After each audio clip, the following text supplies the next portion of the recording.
delighted to introduce to you Seattle artist Troy Osaki, who, along with, as we did yesterday with Azura and Sister Strings, we look forward to having the arts as a part of this session to help us think, feel, and experience in many different ways.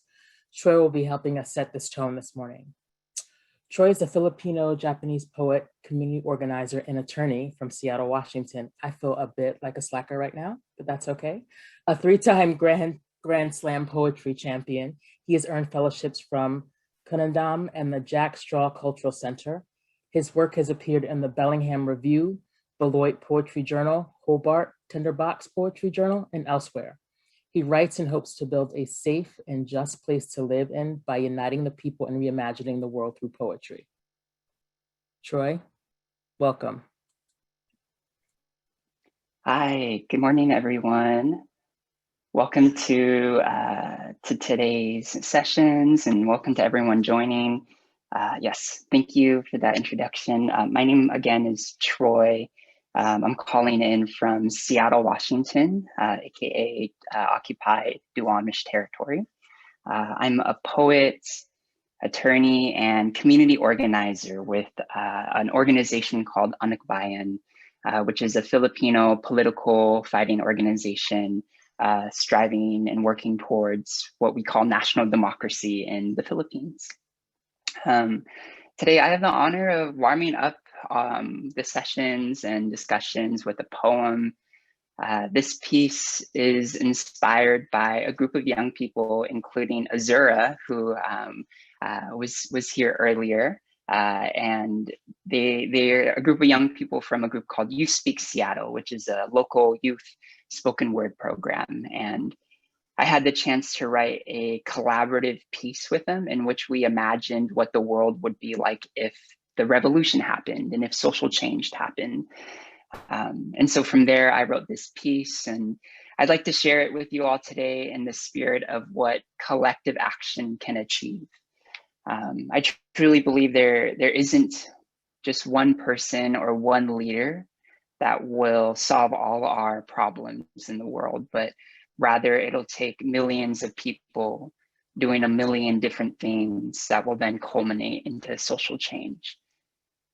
And so with that said, yeah, I'd like to offer this poem to not only dream about a new world, but to hopefully spark the kind of the inspiration to participate in achieving it through collective action. So thank you all for being here today. Thank you for having me. I hope you enjoy. This poem is titled, "In the New World We Laugh, and this time we mean it." Here, every detention center demolished. In its place, a really good dance floor. Every mother separated from her child is now not.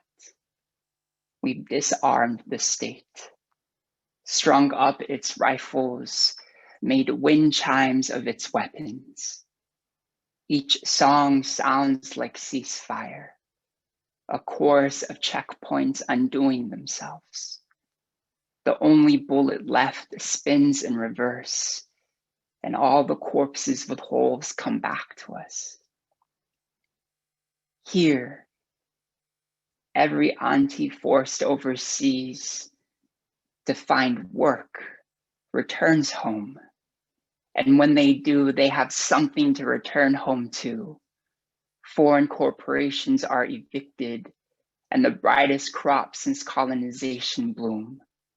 Even the massive hole that held a mosque before the airstrike holds a mosque again.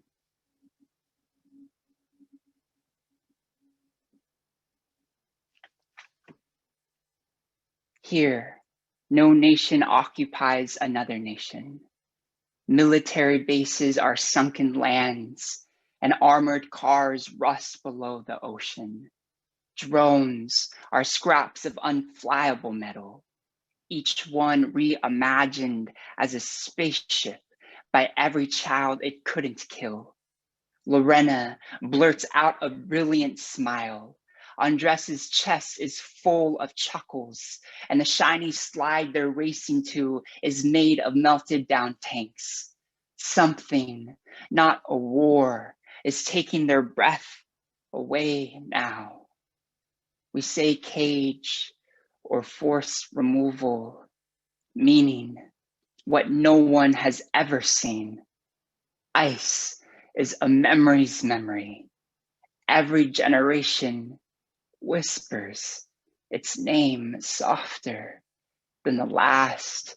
Yesterday, I roamed the Seattle Public Library, learned all of what the old world couldn't keep alive.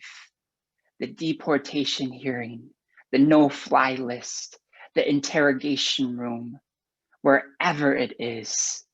Outside is a museum of ashes. Everything we incinerated to get here is on display. And we've saved enough space in case we ever have to scorch the bones of something else again. Here in the new world, we laugh. And this time, we mean it. Thank you all so much. I hope you have a wonderful rest of the day and programming. Troy, thank you so much. That was beautiful. So moved. I'm hoping you're seeing the love in the chat for your words. Thank you. And now we turn to our panel on the role of narrative change and collective impact. I am pleased to welcome our moderator, Melody Barnes, who serves as chair of the Aspen Institute Forum for Community Solutions. In other words, she's my big boss, so I got to be right on point today. Ms. Barnes also serves as co-director for policy and public affairs of the Democracy Initiative at the University of Virginia, where she is also the Dorothy Danforth Compton Professor of Practice at the Miller Center of Public Affairs and a Distinguished Fellow at the School of Law. Yes, this whole panel is making me feel like a slacker, but that's all right. Still, we're going to ask our speakers. Melody's going to introduce our speakers, our panelists, and they'll turn their camera on and come on screen. See you on the other side. Thanks. Well, first of all, Sheri, the last person who's a slacker is you, always on point. And thank you so much for that introduction. And I also want to thank the Collective Impact Forum and FSG for hosting this important conversation, and just so glad to be here with all of you and with this wonderful, wonderful panel that I'll introduce in just a minute. I believe that we're all here because we know something very, very basic, and that's that words matter and narratives matter, particularly if our goal is to transform our culture and our policies and our institutions. When I served in the Obama White House and in the years after with colleagues like Sheri at the Aspen Institute, I've been working with and for a group of young adults that we now call Opportunity Youth. There are millions of young people in America who are not in school or not working, and working across the country in urban, rural, and tribal communities, been working with those young adults to build pathways to greater opportunity. Now, many Opportunity Youth experience connected challenges like homelessness, having been in foster care, involvement with the criminal justice system, and our work focuses on removing those barriers and working with them to empower them to realize their full potential. But in past years, the narratives about Opportunity Youth reinforced a number of negative stereotypes. They supported insufficient and poorly crafted policy, harmful policy, and quite frankly, they aided and abetted the inequities that we see. In fact, up until the 1970s, most people refer to Opportunity Youth as, quote, juvenile delinquents. Dropouts started to become popular in the 1960s, and that eventually became the prevailing terminology. And in the 80s, we got at-risk youth, in large part because of a famous government report on the state of education called A Nation at Risk. As we all know, the 1990s very painfully often also brought us the terminology super predator, which caught on in the media and among politicians. But when we started this work in the White House and working with communities across the country, we worked with young adults and focused on a new narrative that was predicated on the way that they saw themselves, their goals, the way they wanted to position themselves in society, the way that they wanted to contribute and believed, and rightfully so, that they were already contributing to their communities. And that change brought new partners to the table and a critical element to our work. I say all that to say, as I did when I started, that words matter and narratives matter, cultural change matters. And to better understand why and how, well, I want us to hear from the three panelists who are about to join me on the importance of narrative strategies and culture change to maximize our impact on the world. So with us this afternoon, we have Crystal Echohawk, who's the founder and executive director of IllumiNative, the first and only national Native-led organization focused on changing the narrative about Native people on a mass scale. We also have Rashad Robinson, who's the president of Color of Change, which is a leading racial justice organization driven by more than 7 million members who are building power for Black communities. And we have Nayantara Sen, who's director of narrative and cultural strategies at Real Food, Real Stories, where she produces curricula, facilitates racial justice workshops to support movement organizations and nonprofits nationally. She's also the program designer and manager of the Racial Equity and Arts Innovation Lab in New York City. So I want to welcome the three of you to be with us this afternoon and let you know how excited I am about our conversation, particularly because of some of the conversations that we've had up till now. I think there's a lot to be said. And as a friend said to me when I was describing this, and this is someone who works in communications, and I'm saying this to tip off our first question, person said, you know what? I think I really need to listen to this panel because I think I've been thinking about this incorrectly. And all that to say, just to level set our conversation, that a lot of advocates and activists talk about narrative and communications as though they were the same thing and that they're interchangeable. But we're defining narrative in a much broader context today.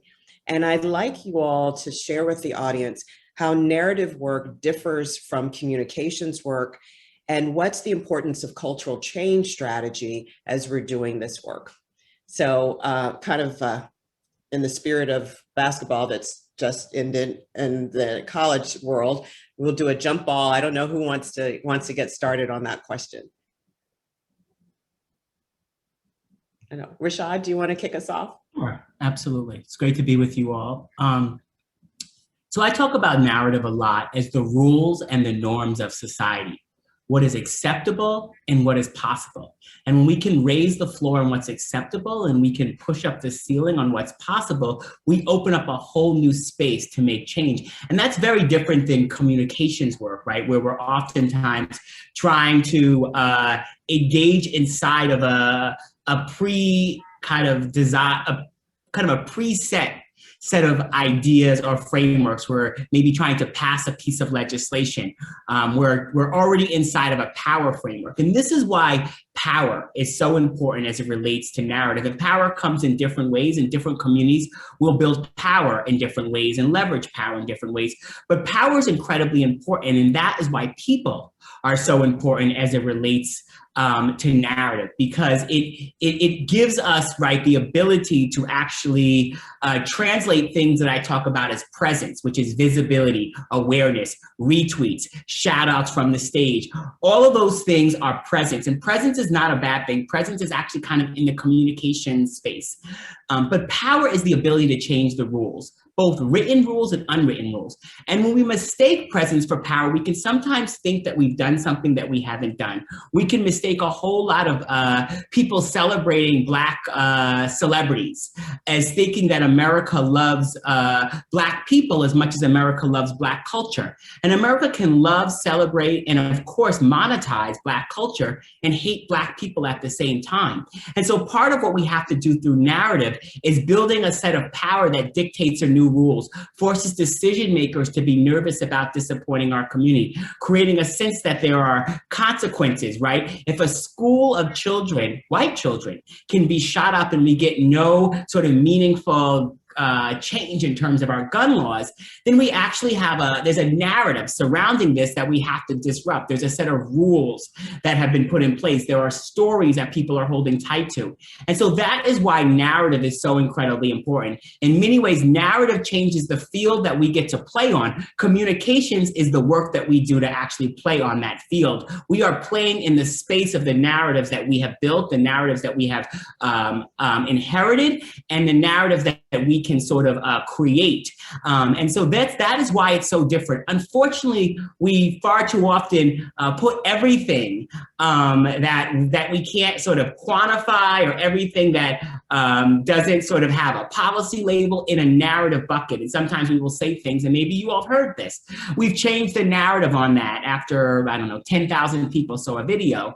That is not necessarily changing the narrative. The narrative, once again, is about rules. It is about power, and it is about creating a different type of engagement that everyday people have with our stories. Yeah, that was terrific. As you were talking, I was thinking about the period right after President Obama was elected, and there was the celebration, obviously not in every quarter, but a celebration, and it was, some people said, post-racial. And there was a celebration of that, but the narrative, the power, the rules hadn't really changed. And we knew that, but we're witnessing that again in many, many ways. Crystal, Nana, and either of you want to add anything to what Rashad just said? I'd love to chime in to add, and Crystal, then I'll pass to you so you can share a bit too. So this is a fascinating conversation already. I wanted to actually contribute for you all a specific metaphor or analogy, if you will, that I found to be really useful in my own work. I have worked in communication strategy, narrative strategy, and cultural strategy throughout my career, and currently work on narrative and cultural strategies at the intersection of race and a range of different issues. So this, and I can't take credit for this metaphor, it comes from the Center for Story-Based Strategy and the Narrative Initiative. And we used it extensively when I was directing the Narrative and Cultural Strategies program recently with colleagues at Race Forward, which is a national racial justice organization. So here's how it goes.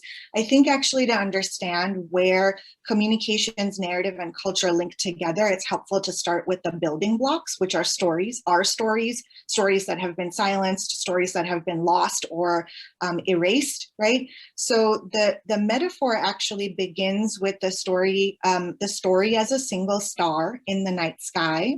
So if a story is like a star in the night sky, it is the singular unit of change. We see the night sky and we notice stars because they're bright, shiny, they grab our attention. By extrapolation, a narrative is like a constellation because it is a pattern of stars congregated together to create a mechanism that brings stories together as a whole, right? So then an individual story has more meaning when it sits within the narrative that you see as a constellation in the sky.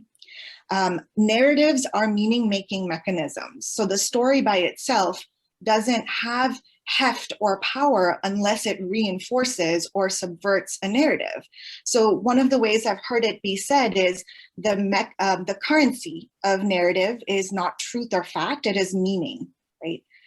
Narrative is a meaning-making mechanism. And by extrapolation for that particular metaphor or analogy, culture is like our galaxy. It is bigger than individual constellations. Actually, our galaxy, for those of you who are NASA nerds and follow science and space news in the world, our galaxy has bazillions of things that we don't understand. There's black holes, there's space debris, there's dark matter, there's our actual Milky Way galaxy is expanding at a rate that we didn't even understand fully until recently. So there's more to culture than just narrative, but the critical thing to know is that you can't change culture without changing narrative. Narrative is, the home for narrative is the galaxy.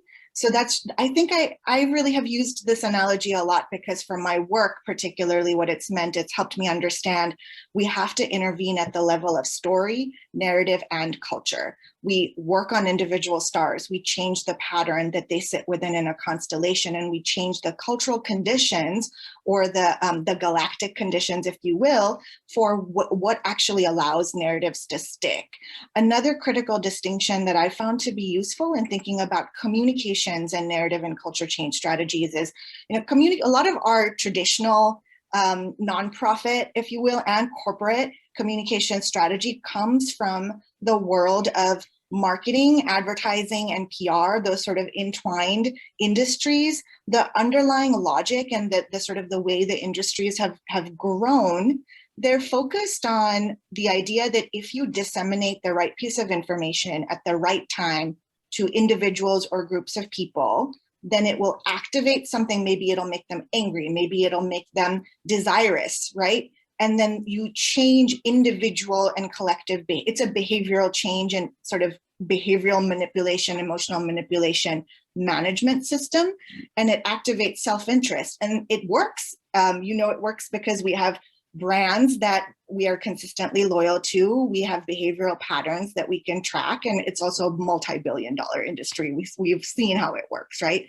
But the undergirding logic there is that it activates short-term behavioral change through information dissemination. If you think about, most of our organizations have communications departments. It's that strategy, right? We get the information out, it hits the people at the right time, and that's how we activate and motivate. Culture change is that and more. Narrative strategy is that and more. It gets deeper because it's about changing the mechanism that we use to make meaning of the world. I like to say cultural strategy is about epistemics, because culture is epistemological, which means it's how we know what we know. Culture is how we know what we know and why we know what we know. So cultural strategy is about actually doing deep, long-term, sticky, sustainable work for transforming the culture so that the narratives stick.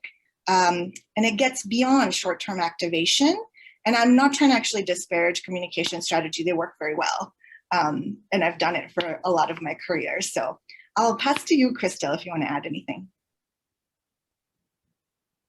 Yeah, I mean, this is an absolute masterclass here. I don't know how much more I have to add to the great things my fellow panelists have said. You know, I mean, I think, you know, kind of boiling it back down is just understanding that, you know, for example, you know, power is held and exercised and rationalized according to these sort of dominant narratives. And we have dominant narratives here in the United States that order our institutions and the way that power is held and exercised, you know, that America was discovered, right?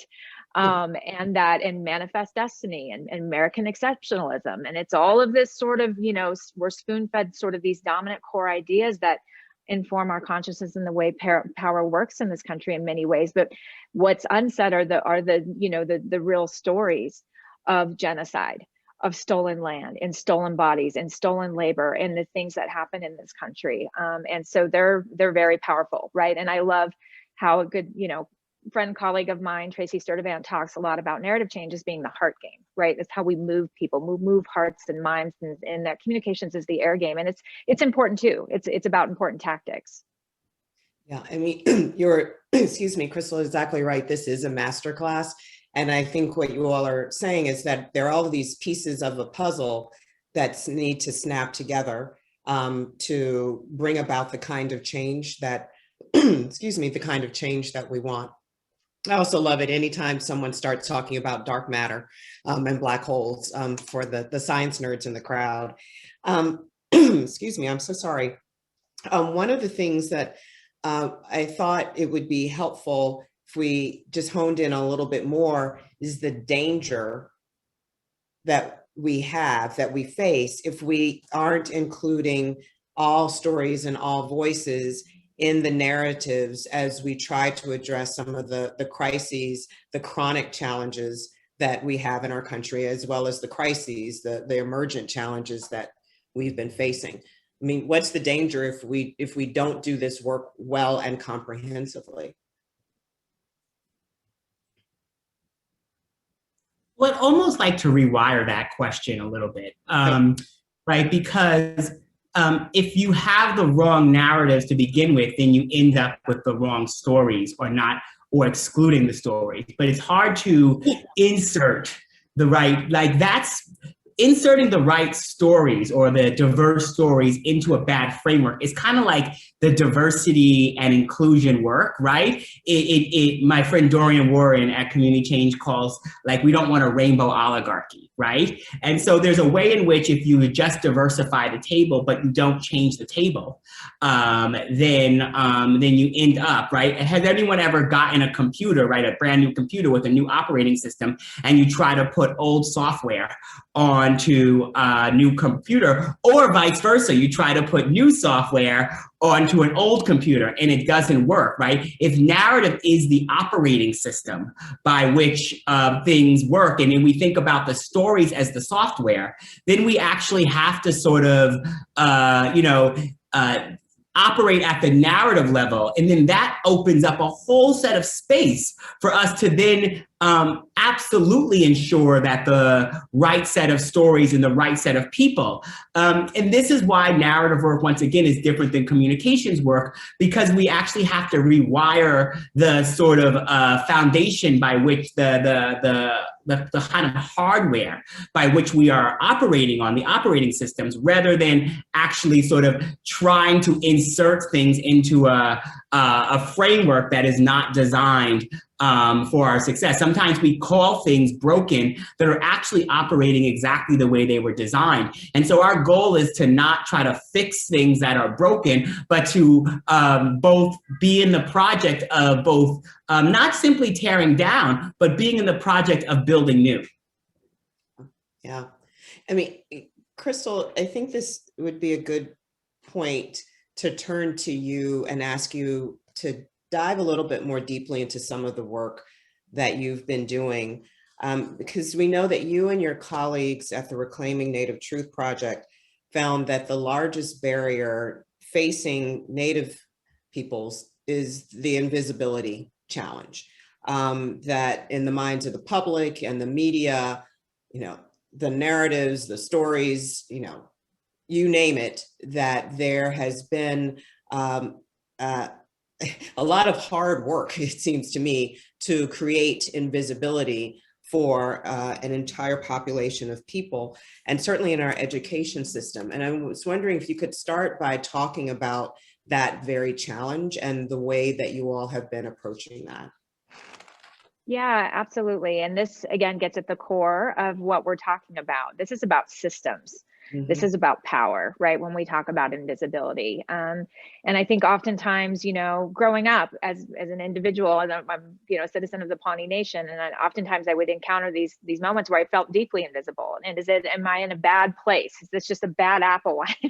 Right? We're sort of conditioned to think that. And I think what our research really found is that this is about big systems that are perpetuating the erasure and invisibility of Native peoples, from K through 12 education that doesn't teach about Native peoples past 1900, which literally conditions Americans to not think about us anymore, that we're a vanishing race, right? And in the kind of falsehoods that are taught in schools, such as, Columbus discovered America and all these other sorts of things. But even looking at our representation in media, which hovers somewhere between 0 and 0.04%.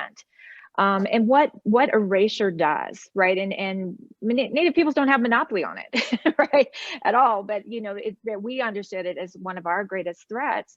Is what it does is it erases us and it dehumanizes us. And that's what social psychologists helped us to understand, that when people can't see us, they can't read about us, we're nowhere to be found as far as they're concerned, and they're almost taught that we don't exist, then you can't empathize with that person. That population is not going to come up as a priority when you're thinking about policy priorities to address COVID or, systematic racism. Oftentimes, even in that, Native peoples often aren't included.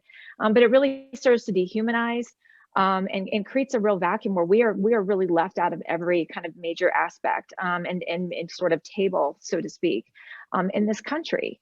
And what our researchers really found is that invisibility is the modern form of racism against Native peoples. And this is another facet, right? This erasure of Indigenous, Black, people of color, right? That's another part of white supremacy, right, and institutionalized racism that has real consequences. And what happens is that it creates a void that gets filled with a lot of toxic false narratives, right, and falsehoods that are not authored by Native peoples, right, that just serve to justify ongoing bias and discrimination and, you know, things happening within our communities. One of the greatest examples we're dealing with right now, there's literally a master, you know, case study right now with Rick Santorum on CNN, standing up, you know, and addressing, you know, sort of this right-wing group talking about how America was birthed from nothing. It was a blank slate created by European settlers. And then he caught himself for a minute and said, oh, well, you know, but there's Native Americans are still around, but there's really none of their culture that exists anymore, because it serves to rationalize white supremacy and this sort of push on the right, right? Because who wants to really confront that Native peoples are still here, to confront genocide and stolen lands and our treaties and whatnot? And so it's incredibly powerful in terms of advancing racism and discrimination. It's powerful when we think about the epidemic of missing and murdered Indigenous women in this country, in which up until very recently, most law enforcement agencies would not even pursue cases reported by families of their missing loved ones. I mean, this is the power of erasure. So it's, you know, I always tell people this isn't about political correctness and that we just want to show up on TV and everything's great. To Rashad's point, like that presence isn't it. It's about these deep systems of power that dehumanize Native people. And when we look at, you know, the violence and the discrimination and the things that happen, you know, are incredible. And on the flip side of this too, that invisibility causes 2/3 of Americans to think that Native Americans don't experience discrimination. So even when we're having these conversations increasingly about systemic racism and this reckoning, most Americans are wired to think that we're not part of that conversation because we're no longer here. That's how powerful this is. And that's why we work so hard to disrupt and interrupt that invisibility every single day. And not only to let people know that we are still here, but we are thriving, right? We are complex, we are diverse, we are so many different things with significant contributions in the society every day, but it's deeply, deeply powerful. Wow. I want to ask you a question about how you all are doing that work and how it's translated into some long, can I say again, long overdue wins and what that means for power. But I just have to say, as I was listening to you, and I've reflected on this before, I grew up and live now in Richmond, Virginia. And I think about even the places, you know, the Powhatan, I think about the words and the places that we use, and people don't connect that to people who are and were here and who developed this land. We don't make that connection at all. And we talk about the development of the city, again, as though it just kind of popped up and, you know, there was Jamestown and then there was Richmond and look what came out of it, with no understanding of what happened literally hundreds and hundreds of years ago. The invisibility, or even the songs we were taught in school, you think back about it and you think, what? That's, anyway. Really good propaganda. We were all spoon-fed in school growing up. Exactly. But there, in recent years, the change of the name to the Washington football team, the first Native cabinet secretary, I mean, these are important, important and steps forward. And I want you to tell us how narrative strategies have helped to overcome the invisibility barrier and build the power that we see today that leads to those kinds of changes. Yeah, absolutely. I mean, so if we take the Washington football team name change last summer, you know, that is a fight that had been going on for more than 3 decades. And I think that's the first thing, is a lot of people were like, this is new and this is just happening in 2020. And it's like, no, we stand on the shoulders of our elders and thousands that have been fighting for this, and particularly, you know, elders like Suzanne Harjo or Amanda Blackhorse and just so many.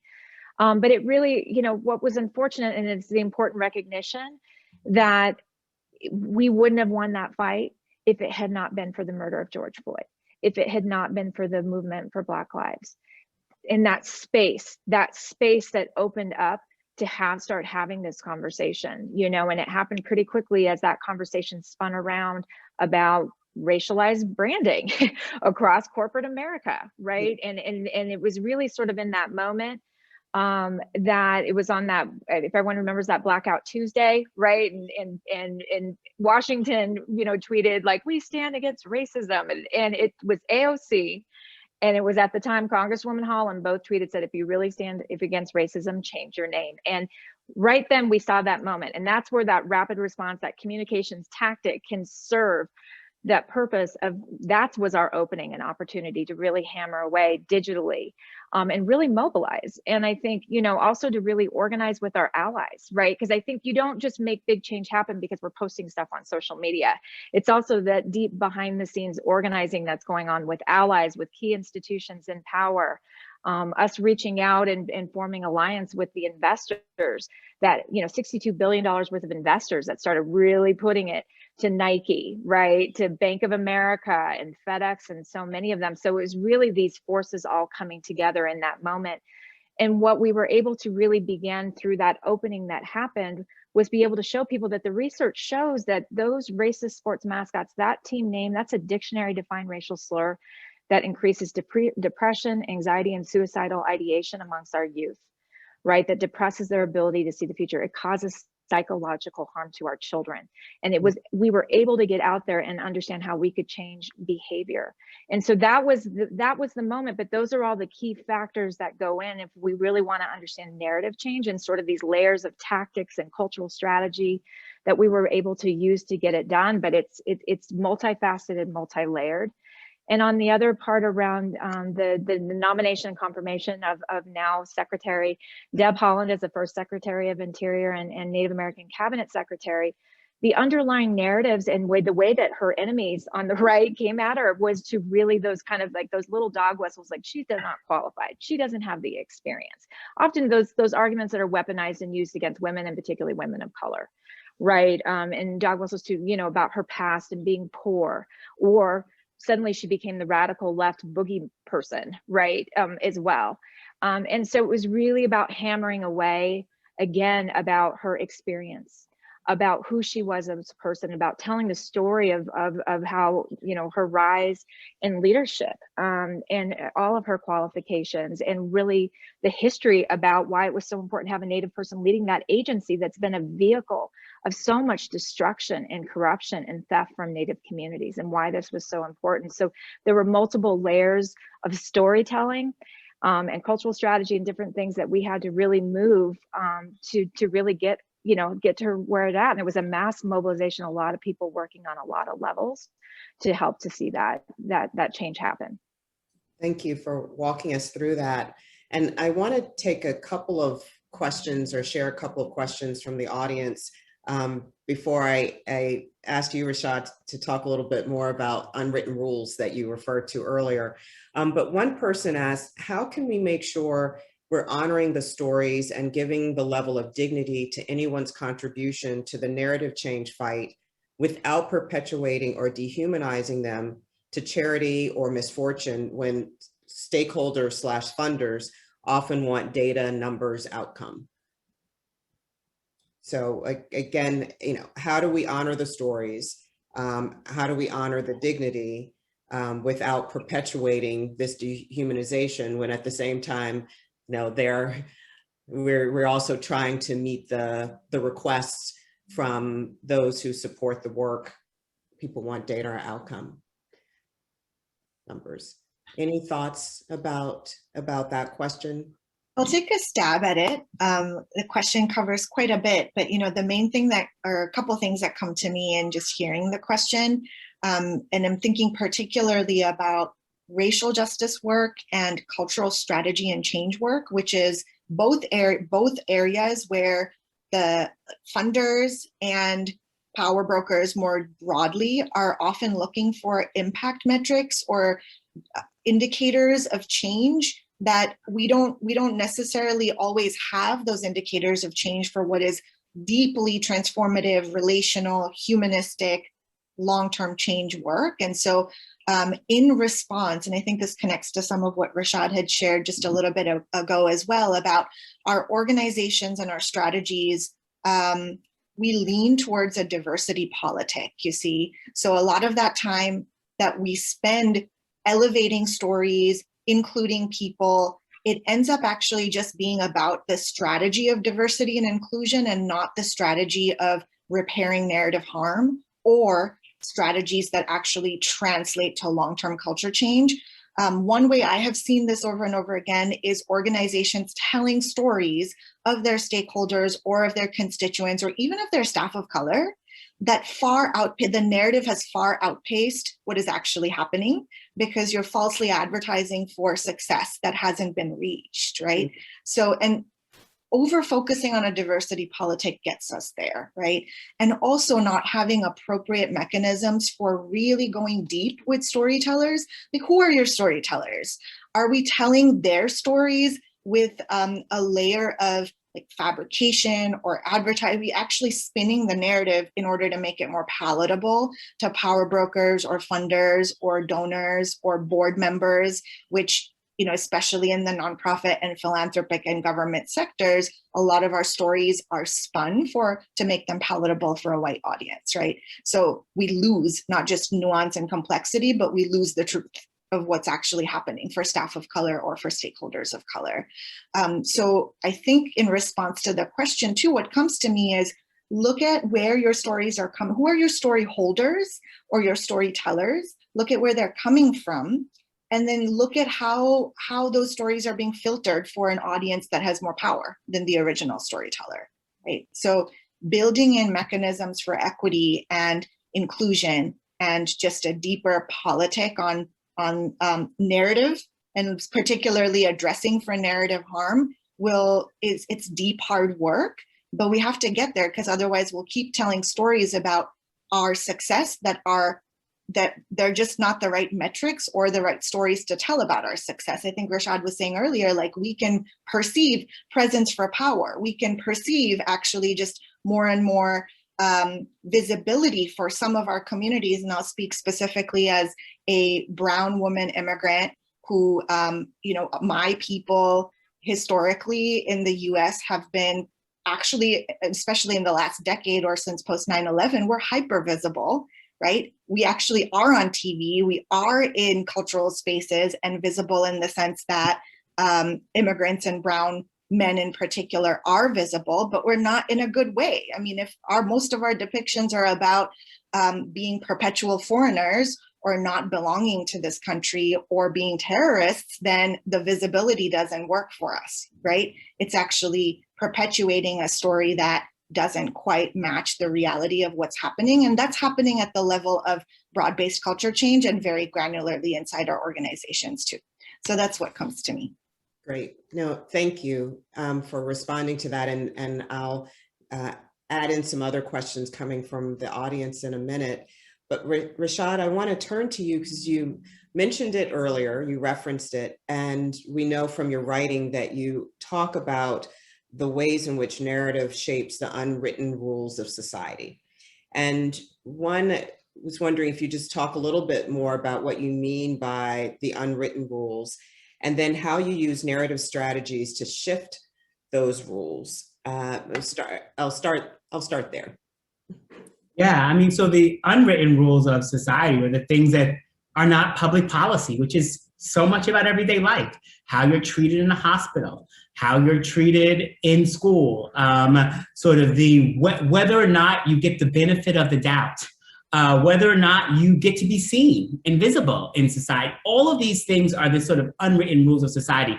Another way to sort of put this is up until this last year, where we've been in a sort of deep economic challenge, COVID, violent crime in America was kind of steadily going down. A few blips here and there, but steadily going down. Every year, Pew Research asks Americans, what do they think about violent crime? And for that same 20-year period, Americans believe violent crime is going up. So it's actually going down, but people believe it's going up. That's a gap between perception and reality that drives a whole set of things that people then do with their lives, what they demand in terms of policing, how they view the criminal justice system, how they might view advocates who are pushing for changes to the system, right? And then how does that then operationalize itself into unwritten rules, right, you ask, right? So that operationalizes itself into what Hollywood does, because now there's a profit incentive structure to feeding people a whole set of stories every day. And that kind of can normalize this injustice, can keep people on a feedback loop of seeing sort of crime in communities that people may never go to, have no experience with, and shapes their reality about sort of what things need to happen in our society.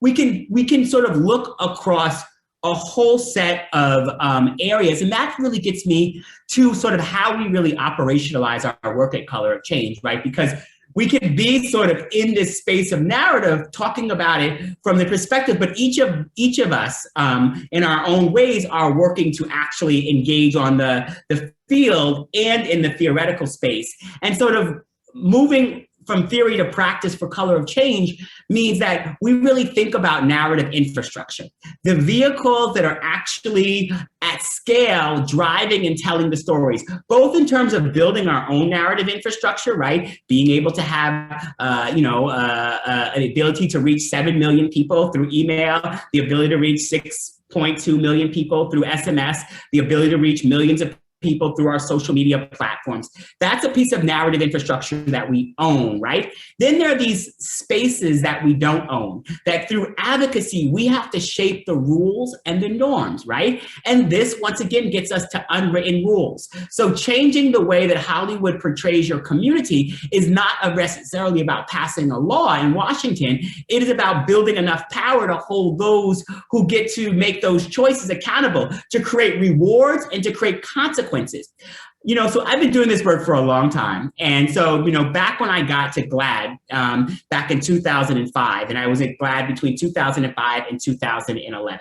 And what you could say about LGBT people in the workplace, what you could say about LGBT people in the news, some of our favorite news folks, right, would regularly have people who had been forced through reparative therapy as spokespeople for this idea that you could pray away the gay, right? And that was a legitimate, that junk science was a legitimate piece of the range of debate. But part of building narrative power was we remove that from the political debate. So this gets back to raising the floor on what's acceptable, creating a new rule, right? A new set of consequences. And then you can push up the ceiling on what's possible. But what ends up happening if we just play in that space of just adding us to the current existing framework, we end up with charitable solutions to problems that are structural, meaning that we will make people believe that it's just enough to send water bottles to Flint instead of actually dealing with the fact that the pipes are not clean because of a whole set of tax policies and a whole set of choices that allowed folks to not pay their fair share. We will make corporations feel really good about doing service days at inner city schools while they lobby against actually real funding for public education. They can write off those donations and then not actually have to pay their fair share. People celebrating reentry programs, which is good, but not actually dealing with the fact that we have to end mass incarceration. And so it gets down to, in each of these areas, whether it's television, whether it's the internet, whether it's theater, whether it's books, whether it's all of these lived spaces, shifting the rules of those spaces. So then we shift the content, we shift the stories, we shift the incentive structures, and then we change sort of. And so you could probably go back to all sorts of things, from 2005 that was said about LGBT people that has changed. Now, it's not perfect, right? Especially as we look at the sort of portrayals of the trans community, but we very much can see sort of all sorts of changes that have happened over time. And that absolutely correlates with power that's built. And that is why infrastructure is so incredibly important. It's not about dropping in one story, it's about dropping in many stories. And the final thing I'll just say is that very often when we talk about these issues, we sort of give away our structural power. We put the active voice on the people and the passive voice on the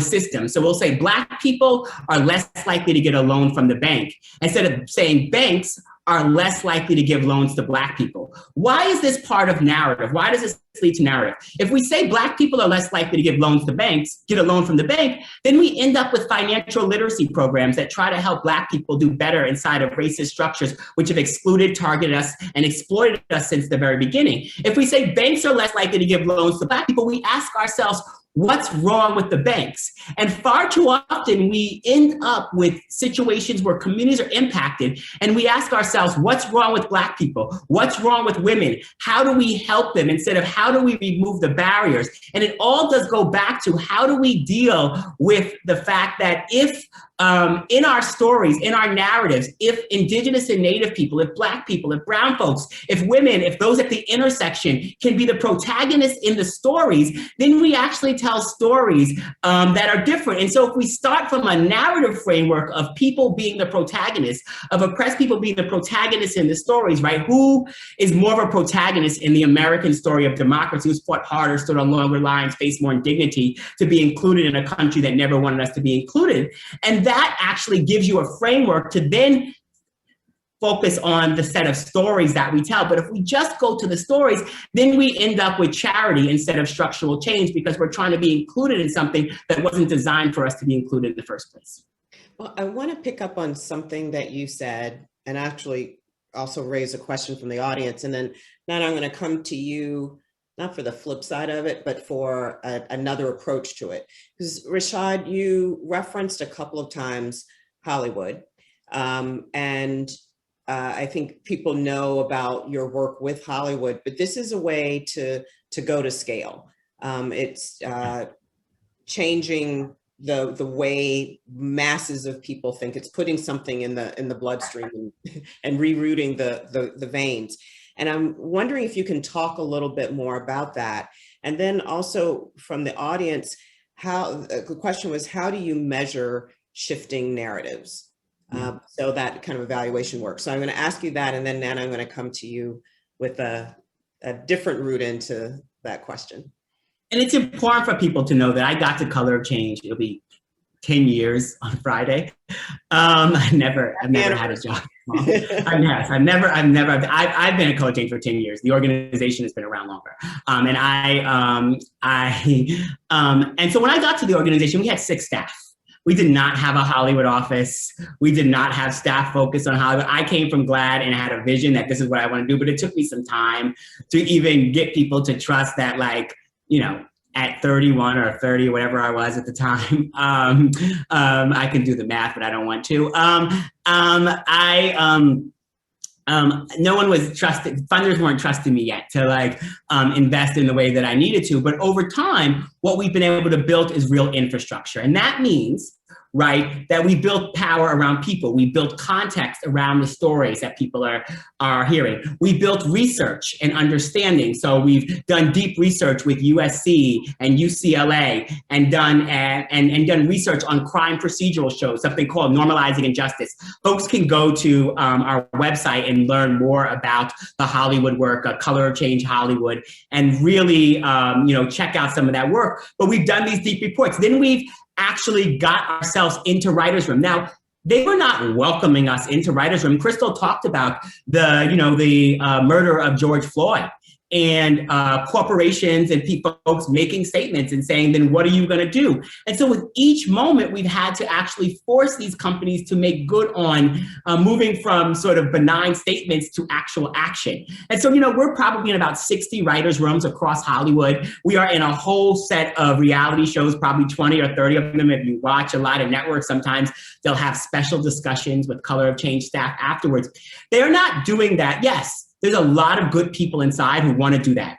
But we will always lose in the back rooms, whether it is in culture or whether it is in policy. We will always lose in the back rooms if we do not have people lined up at the front door. And so this carrot and stick approach is incredibly important for us as our model to actually force the type of change. And so, yeah, and Hollywood is allows us scale. If I can shift the way a set of crime procedural shows are portraying police unions, that does way more for me than putting out an op-ed piece or even going on TV, on news programs.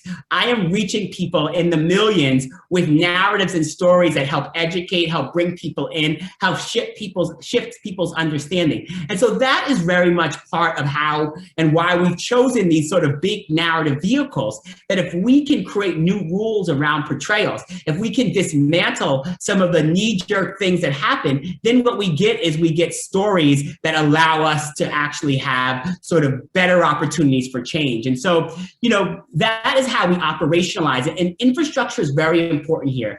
And sometimes I think in the narrative space, and, you know, this is why I appreciate my co-panelists, because they've been in this space of working inside of and building infrastructure as well. Because sometimes, you know, the quick story I will just say is that I grew up very working class. My dad is a contractor. He wanted me to carry the buckets on Eastern Long Island of cement to the job sites but quickly realized that wasn't going to be me. And so the outlet mall got put in Riverhead, Long Island as I was in high school. And I somehow got a job at the Brooks Brothers because I wanted to work at Brooks Brothers, got a job. So anyone who knows me will laugh now.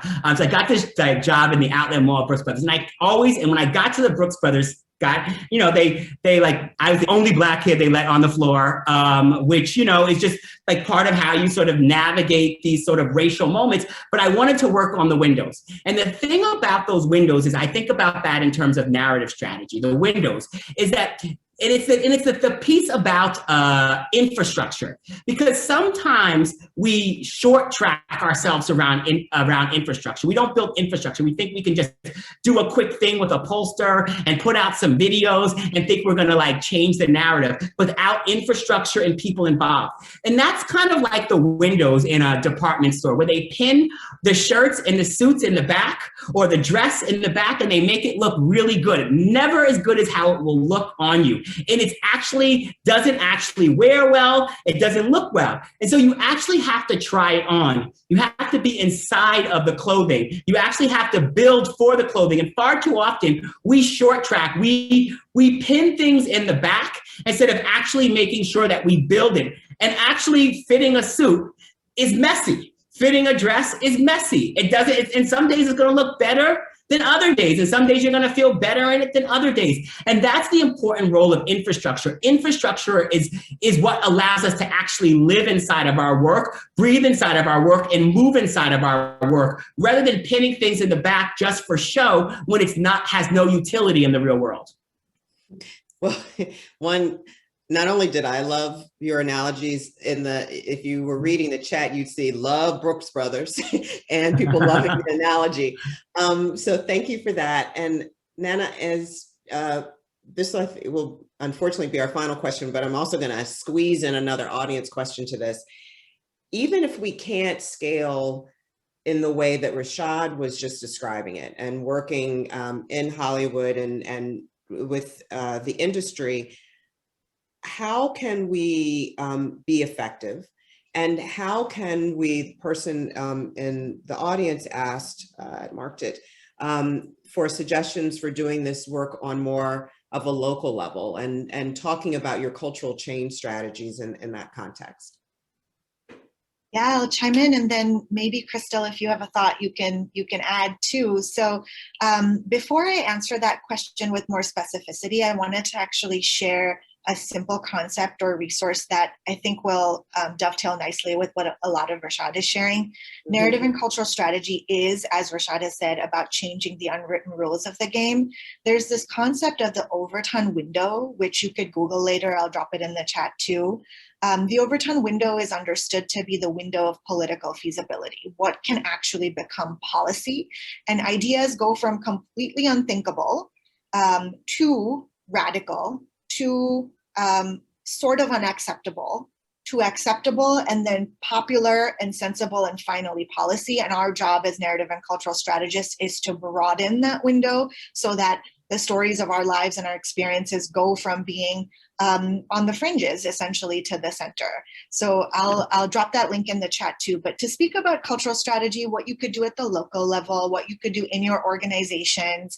I'm sure many of you on this call are working across a range of issue areas and have different kinds of functionalities and lanes and roles for your organization. So you can't potentially just, the way that our work is our North Star is narrative and cultural change. If you're not able to reorient your whole organization to have that particular focus, there's still ways to build it in and to engage that strategy. And if you're not in a place where you can be in the writers' rooms or influence pop culture, the main thing I want to say here is cultural strategy is a massive field because culture is in every space. It is in people's kitchens, in the supermarket, in the mosque or the temple, and certainly on media and television as well.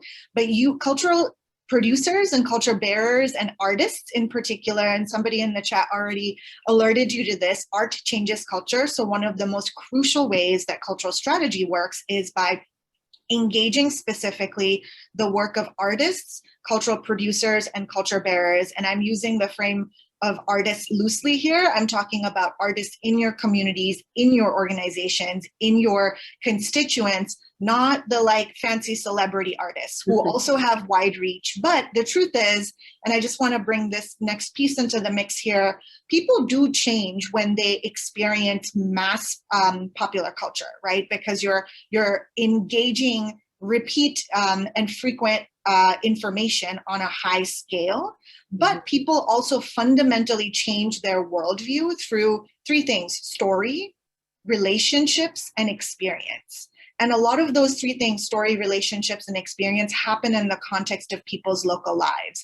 I just got back from New Mexico in Santa Fe, where I was with my aunties, and they are making decisions about whether to take the vaccine or not based on what they're watching on TV, literally based on what their neighbors are saying to them on the street they live on, right? So how do you engage in your own work situations where you can expand stories, deepen relationships, and create more immersive experiences? You do that through the work of cultural producers and artists because they're already in that space.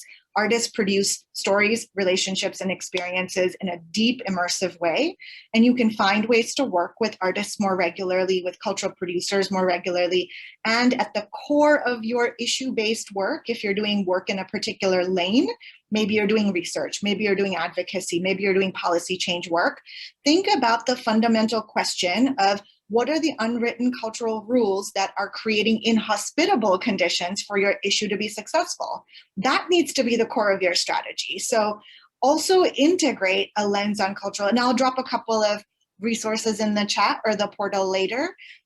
In particular, an incredible resource on how to work more with cultural producers and artists is called Making Waves, A Guide to Cultural Strategy. Came out several years ago, but is super useful. I'll pause there to see if Crystal, if you want to join and say anything. Crystal?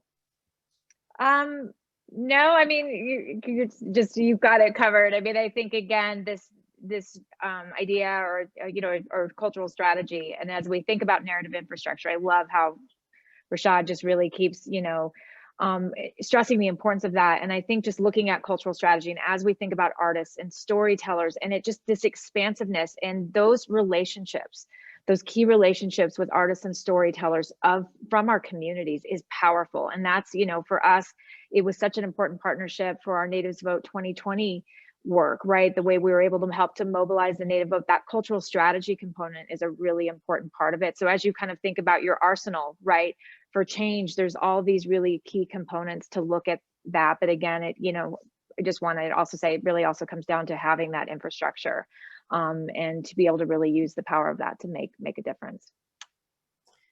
Well, our time is up, and I know how sad that makes me, because I could go on and just talk to you all and listen to you all for much longer, but I'm not the only one who feels that way. If you look in, someone just wrote, oh no, if you look in the chat, people have so thoroughly not just enjoyed, but learned from and appreciated your expertise, your knowledge, and you're sharing it with us today. It's a real contribution to the field and to the work that we're doing. So thank you, thank you, thank you.